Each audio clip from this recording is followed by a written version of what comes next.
Sa episode na to, ating pupuntahan ang charity event ng Duterte Riders Supporters.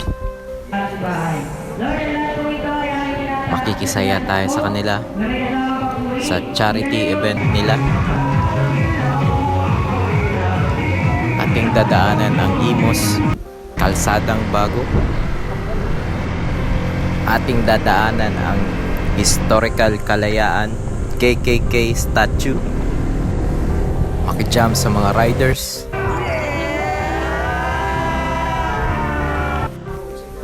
Sugdan na nato ang vlog.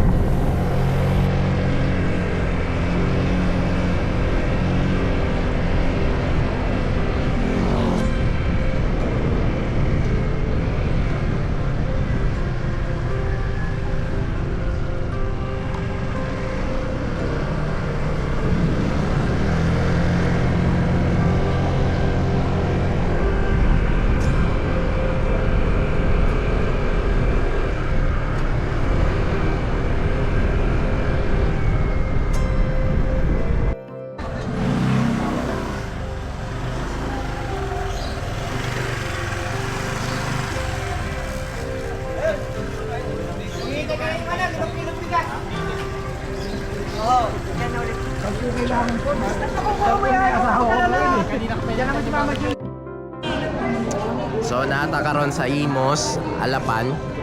And ika-cover na to ang Duterte Rider Support Charity Event. And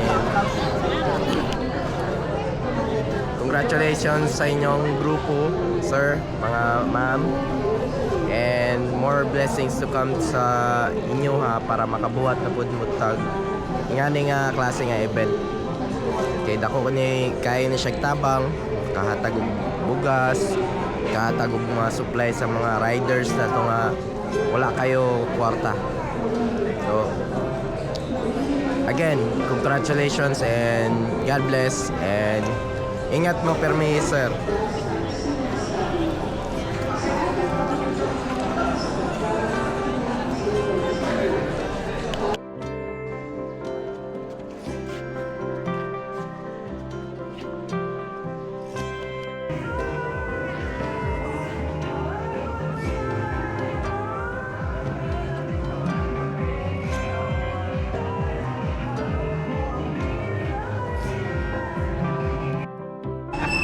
Check up ka kaagad.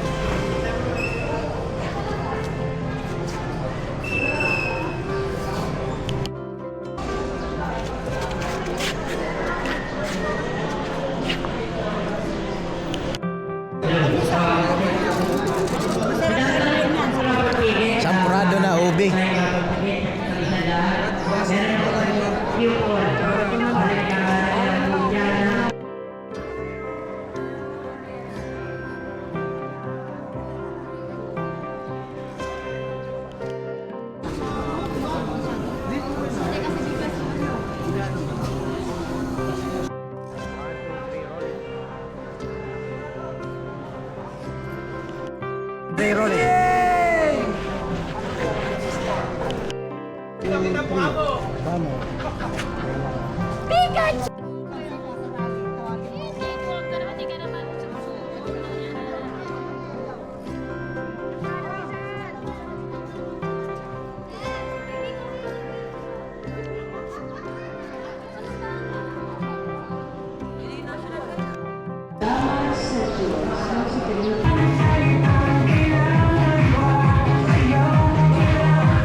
puso na sa ganun lumawak pa po ang aming matutulungan sa bawat aming charity pupuntahan.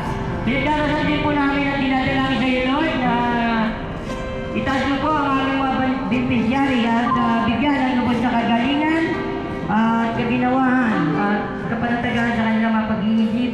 Nawa po ay mapagdaanan nila ang lahat ng kanilang paghihirap ngayon. Mapagpalang umaga mga kagulong, kapatid, agapay sa layunin. So ako po si Pards Motovlog ng Kalasag Force Multiplier of the Philippines Incorporated. So nandito po tayo sa charity ng Duterte Riders Corporation supporters. Ito ay ginanap dito sa Imus, Cavite. So ang ating layunin po ay pagtulong sa kapwa. So it's not po sa advocacy na ito. So wala po tayong kahit partido. So lahat po ay tutulungan natin. So bilang Kalasag, kami po ay sumusuporta. Galing pa po ibang kasama namin ng Santa Maria, Bulacan. Ako po ay galing sa Taguig. So sa mga aking mga kasama dyan na hindi nakasama ngayon dahil nasa ibang charity, shoutout po. Kasama ko po ang aking partner, si Lady Pards Motovlog. So muli po, pagpalain tayo ng may kapal, gabay-gabay mula sa may kapal.